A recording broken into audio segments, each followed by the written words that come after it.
ubu ni isaha 10 n'igice ku isaha mpuzamakungu ya GMT, isaha 12 n'igice mu Rwanda no mu Burundi. Muri kumwe na Florentine Kwizera. Ndabahaye amahoro n'ikaze mwese abakunzi ba BBC gahuza miryango. Izi ni zimwe mu ngingo zigize ikiganiro cacu co kuri uyu wa gatatu itariki 9 z'ukwezi kwa kane muri 2025. Joseph Kabila yahoze ari perezida wa Repubulika ya Demokarasi ya Kongo avuga yuko agiye gutaha gufasha kugarukana amahoro muri ico gihugu inyuma y'imyaka 2 amaze ari hanze. Abanyamerika batatu bari bafungiye muri Repubulika ya Demokarasi ya Kongo nyene baraye basubiye inyuma yo kudohorerwa igihano c'urupfu bari barahawe. Intambara zimaze igihe muri ico gihugu ca Repubulika ya Demokarasi ya Kongo zagize ingaruka ku mirimo y'ikivuko ca Rumonge kiri mu gihugu kibanyi c'u Burundi, aho bamwe mu bagikoresha mu rudandazwa batanguye gucika intege. Nakorera muri Kongo mu bintu bijanye na commerce, ariko kuva intambara itereye naho naciye mpagarika. Naho wozishora rero ha mu Rumonge nta mahera ariho nkuko twayaronka muri Kongo, kuko ubu ibintu byaraduza, amabaro yaraduza. Naho muri Zimbabwe leta yemeye guhindishi abanyagihugu baho b'abazungu bari baratswe amatongo. Tubafitiye n'amakuru y'inkino muri iki kiganiro gihagarikiwe na Marc Niyonkuru.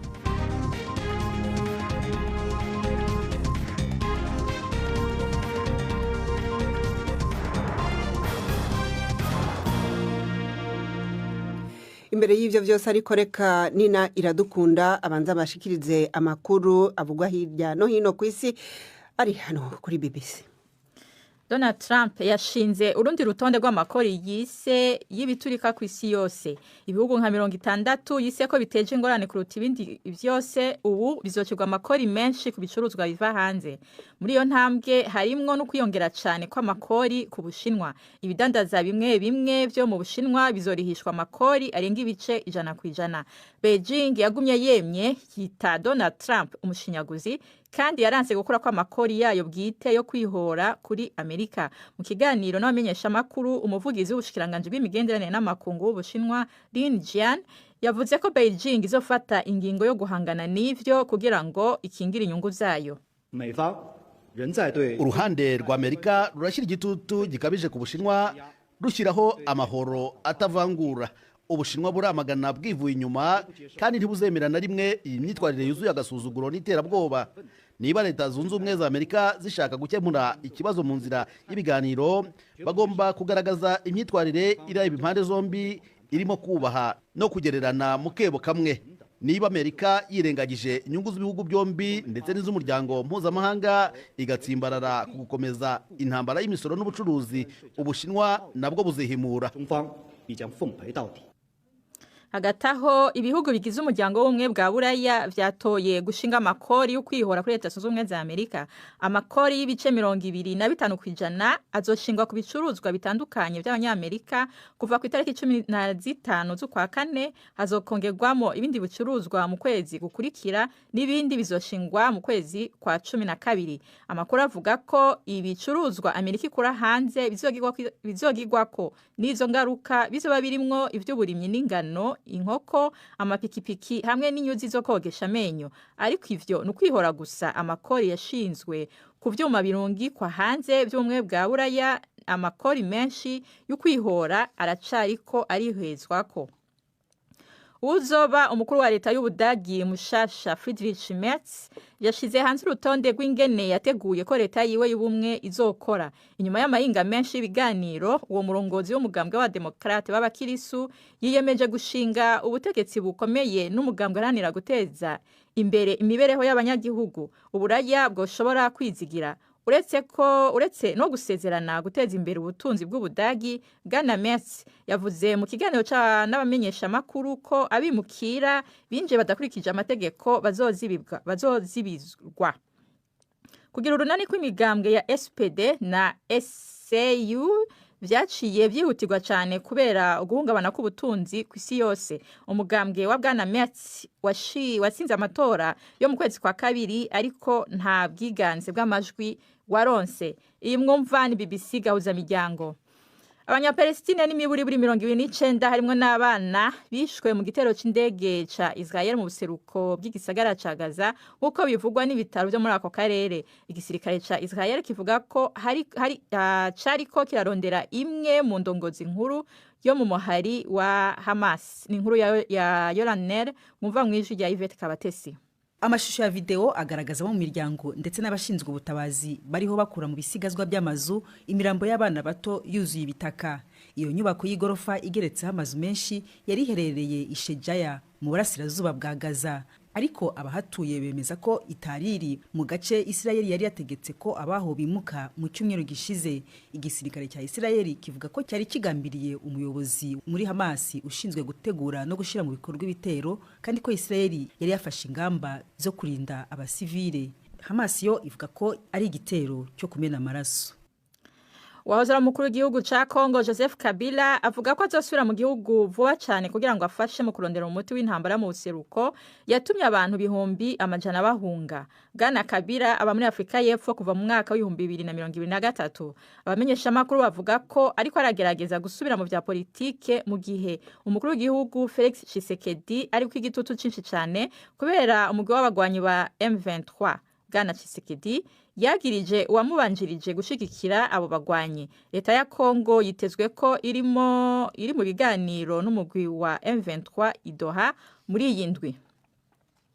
Buramatari wa leta ya Borno mu buraruko bushira ubuseruko bwa Nigeria yaburiye ko ibitero byo gushimutwa bizurutavana ko bikorwa n'umuhari wa Boko Haram biriko biragira ingaruka ku twigoro twakozwe mu kugwanya imigumuko muri ako karere. Mu nama y'umutekano yabaye mu mugwa mukuru w'iyo ntara wa Maiduguri, Babagana Umazulu yasavye ko hokongerwa ingufu z'igisirikare zo kugwanya abagwanyi ba Kisilamu. Yavuze ko ibirindiro bibiri vya gisirikare vyasambuwe, avuga ko ubwicanyi bukorerwa abasivile n'abasirikare ari ugusubiza inyuma mu buraruko bushira uburengero bishira ubuseruko bwa Nigeria.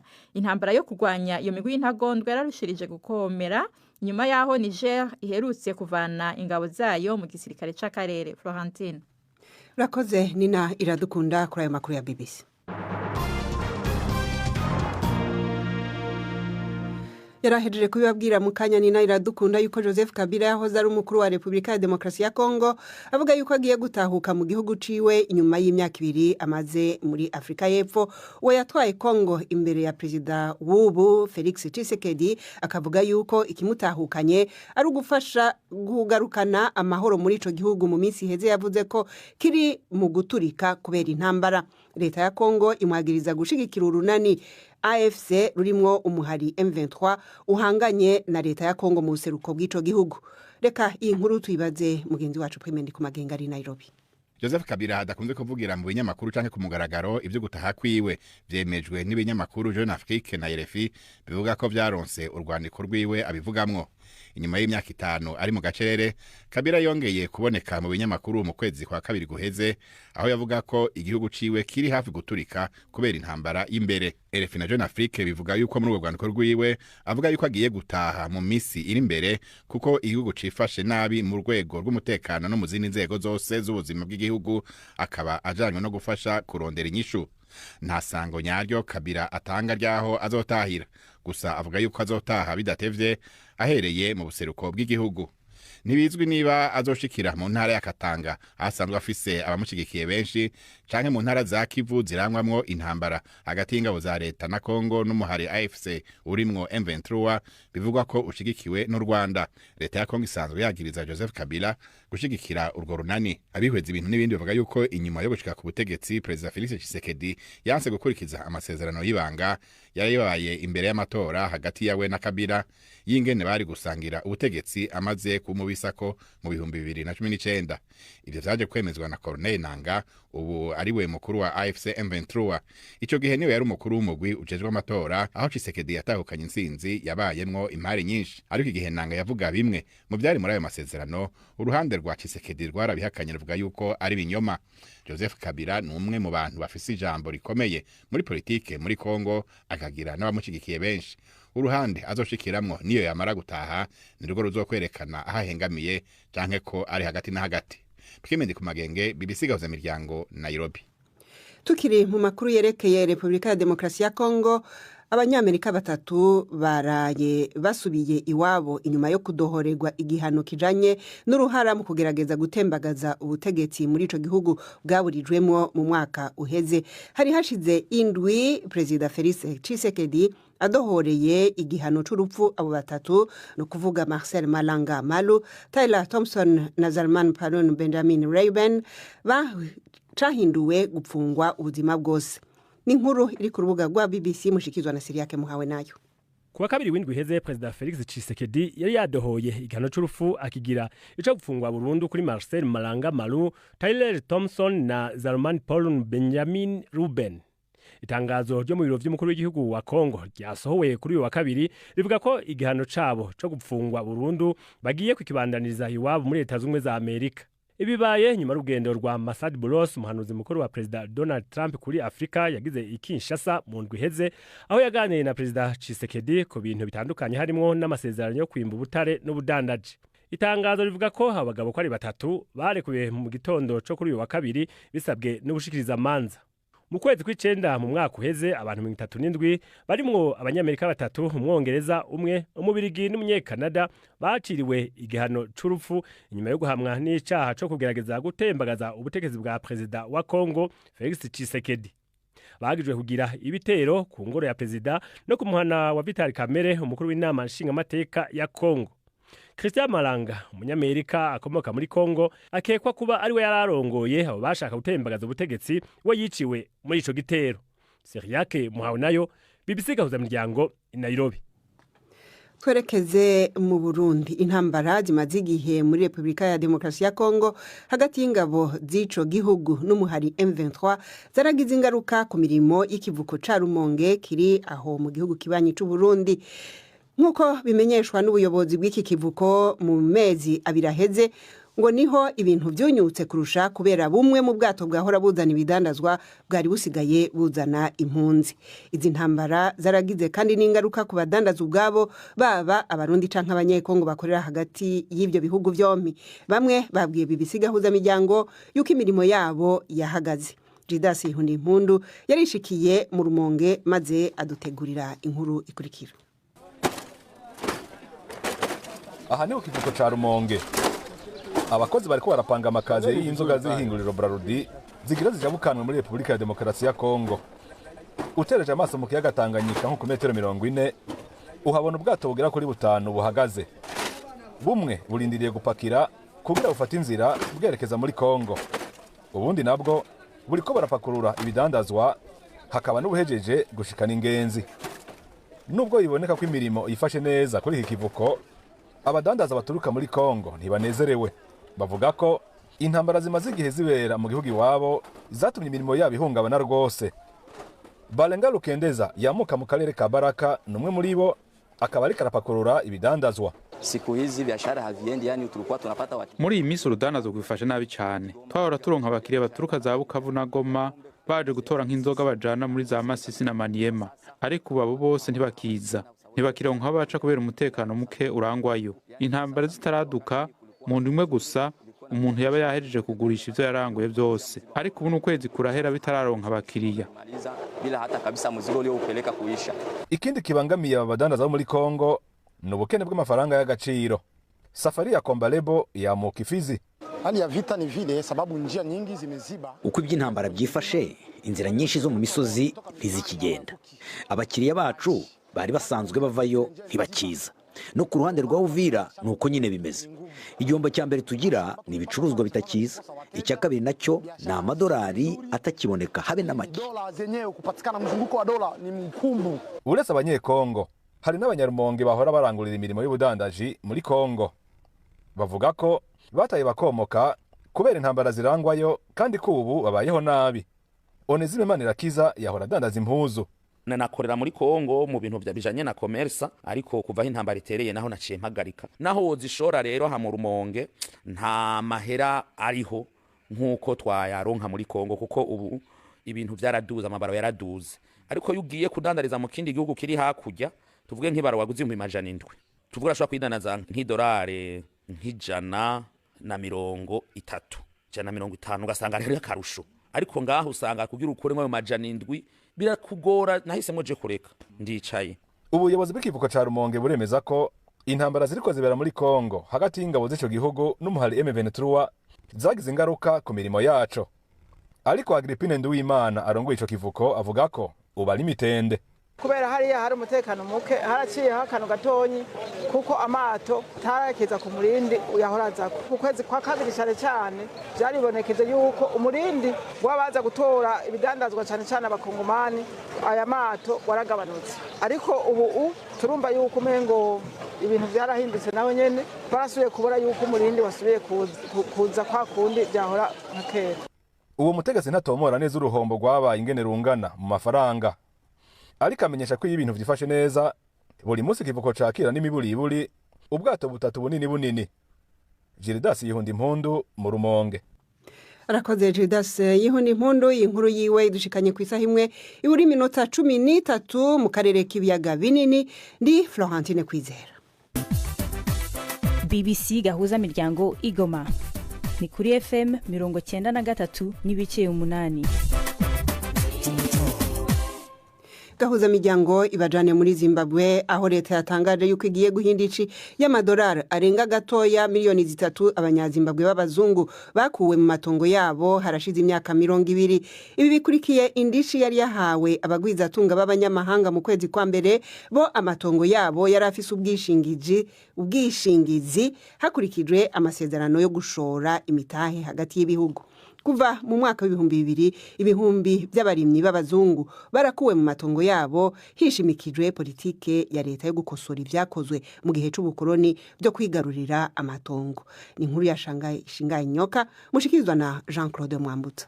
Ibi byashimwe nk'intambwe y'ingenzi. Zimbabwe yakomeje kugorwa no kubahiriza amasezerano y'impozamarira yasinyanye n'abahinzi b'abazungu mu mwaka wa 2020. Yatangaje igice cya mbere kingana na miliyoni 3 n'igice kimwe z'amadolari agomba kwishyura amasambu akabakaba 400. Ni igice gito cyane kuko ari 1% by'agaciro k'ingurane yose isabwa. Igice gisigaye kizishyurwa binyuze mu mpapuro mpesha mwenda z'agaciro. Uhagarariye abahinzi yabwiye BBC ko iyi ari intambwe nziza itewe. Zimbabwe yahanganye n'ibihano byo mu rwego rwa politiki n'ubukungu yashyizweho n'ibihugu bikomeye kubera irifatira ry'ubutaka. Undi muhinzi Harry Offenides yabwiye BBC ko noneho abahinzi benshi biteguye kwemera iyi mpozamarira. Muri rusange abahinzi 740 nibo byemejwe ko bagomba guhabwa ingurane. Mu mwaka w'ibihumbi 2020 Zimbabwe yasinyanye n'abahoze ari abahinzi b'abazungu amasezerano y'impozamarira yo kwishyura ibikorwa remezo, inyubako ndetse n'ibikoresho. Guverinoma ariko yanze kwishyura ubutaka kuko yavuze ko bwari bwarigaruriwe n'abakoroni mu buryo butanyuze mu mucyo. Yashyize imbere ikibazo cy'amasambu y'abantu bari mu mahanga binyuze mu bindi biganiro. Minisitiri w'Imari Muthuri Chube yavuze ko igikorwa cyo kwishyura kizakomeza, agira ati kwishyura ibirarane byacu bizatuma dushobora kwinjira mu ishoramari rirambye rikenewe cyane mu bikorwa remezo ndetse n'ibindi bikorwa by'ishoramari. Inkuru ya Shinganyoka. Reka unaho dutega amatwi yavugwa mu nkino mushikizwa na Alain Majesté Barenga. Mwiriwe mwese bakunzi b'inkino kuri radio BBC gahuza miryango, kaze muri amakuru y'inkino ahanini naza kwibanda mu gice ca kane gishica nyuma c'igikombe ca Buraya c'imigwi yabaye ya mbere iwabo Champions League, aho ku munsi w'ejo umugwi wa Real Madrid muri Espagne umaze gutwara ico gikombe inshuro 15 zose, weretswe ko intama yambagwa n'imikangara ya Arsenal imenyerezwa na Mikel Arteta yo mu Bwongereza. Mu rukino rwabereye ku kibuga ca Emirates Stadium wa Arsenal yaribuza abakinyi b'ijunja bayo nka Gabriel Jesus, Alves n'umukinyi w'inyuma wayo Gabriel Magellan ntiwigeze ujugumira imbere y'ijunja rya Real Madrid ifise ibihangange nka Kylian Mbappé, Bellingham, Vinicius n'abandi. Mw'ijoro ryo ku munsi w'ejo Arsenal yabaga ibisigo umugwi wa Real Madrid mu kunyagira ibitsindo 3-0. Ibitsindo byose byabonetse mu gice ca kabiri. Umukinyi Declan Rice wa Arsenal hagati yongera zibirasa n'uwari Amavubi kuko ku munota 58 ku metero 75 yateye kufra nziza. Umunyezamu w'umubiri Gitibo Kutasamira Real Madrid akaba atabonye umupira ukamanganiye. Igitsindo ca mbere kiba kirinjiye hadaci iminota 12. Declan Rice yariyongeye atsindiye indi kufra ku munota 70. Ibitsindo bibaye 2-0. Gutyo umusore w'umwongereza wa Arsenal abayinjiye mateka mu bakinyi 5 binjije ibitsindo 2 kuri kufra mu nkino za Champions League inyuma y'abanya Brazil Rivaldo na Neymar hamwe n'umunya Portugal Cristiano Ronaldo na Hakim Ziyech w'umunya Maroc.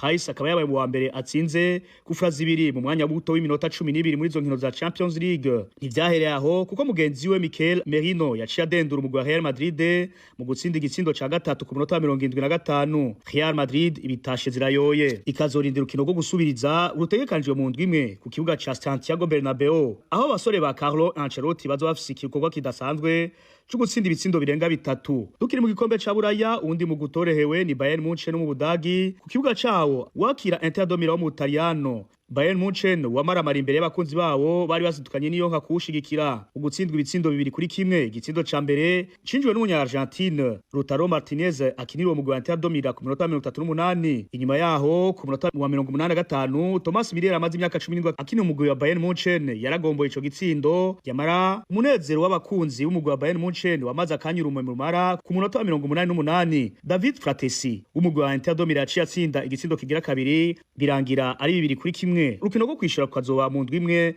ku kibuga ca San Siro cyo mu Butaliyano c'umugwi wa Inter de Milan. Kuno wa gatatu muri ico gikombe haza guca uwambaye nyene isaha 3 z'ijoro Masayi mu Rwanda no mu Burundi aho Barcelona wo mu gihugu ca Espagne ucakirana na Borussia Dortmund wo mu gihugu c'Ubudagi mu gihe Paris Saint-Germain wo mu Faransa uza gucakirana na Aston Villa mu Bwongereza. Ni hano cyo dusoza n'amakuru y'inkino mwashije na jewe Ana Majesté Barenga.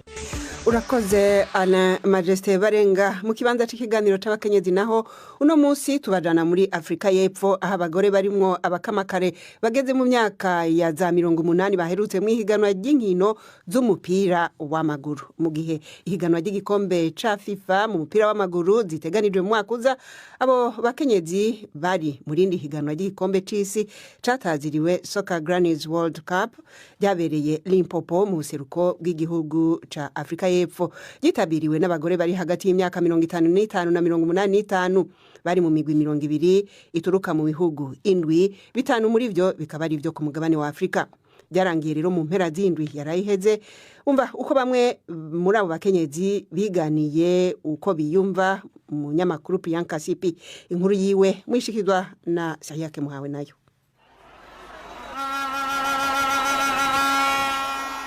Abakunzi b'umupira w'amaguru bari bashwa badutse gushigikira imigwi bitwaje ingoma n'urumbeti, ntibahengeshanya gutera intege abakinyi bari mu kibuga Limpopo muri Afrika y'Epfo.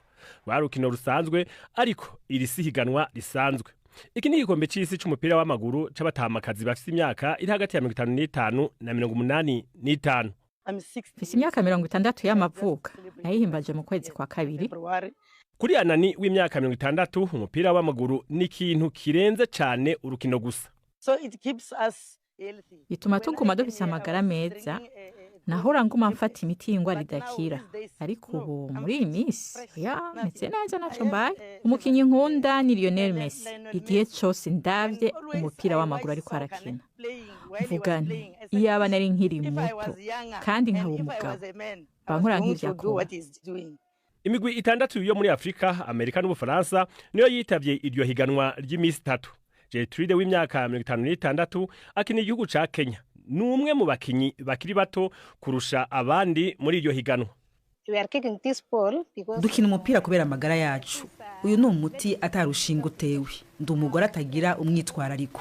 Narahuye n'abantu benshi cyane. Iyo uri muhira uri wenyene n'umuryango wawe, ariko iyo ugiye ukabonana n'abandi uhakura ivyiyumviro by'abandi bavyeyi, hanyuma bikazogufasha guteza imbere urugo rwawe. Uretse guteza imbere amagara yabo yo mu mutwe no ku mubiri, abo batamakazi bakina umupira w'amaguru baranikuramwo bimwe mu vy'abantu bishiramwo kuvyerekeye abagore bageze mu zabukuru.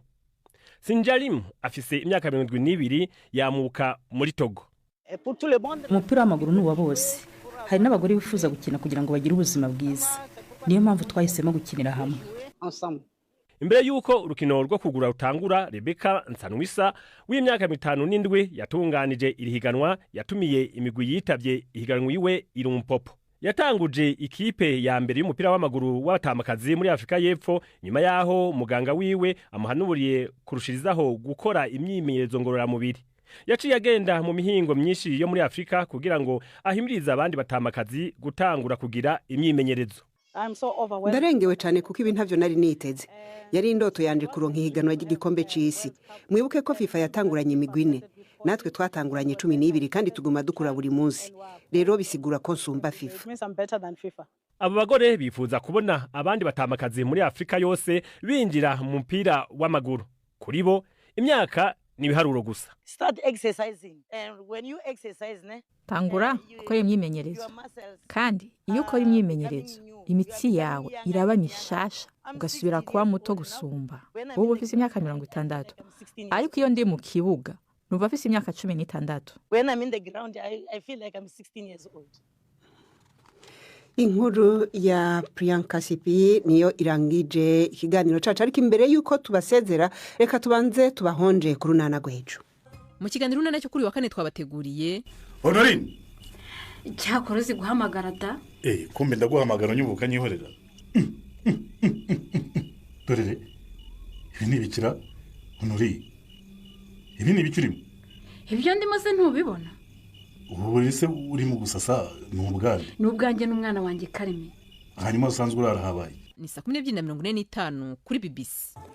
Ico habaye rero muzocumva ejo ntimuze mutangwe twebwe mu kiganiro cuno munsi tukaba tubasezeye ariko abatatanguranye natwe tubabwira yuko Joseph Kabila hoze ari president wa Republika ya Demokrasi ya Kongo yavuze yuko agiye gutahuka mu gihugu inyuma y'imyaka 2 ari hanze gufasha kugarura amahoro muri ico gihugu nyene carekuye abanyamerika 3 bari baraciriwe igihano cyo rupfu mu nyuma kigahindurwa gufunga ubuzima bwose kugira ngo baje kukibandaniriza muri Amerika.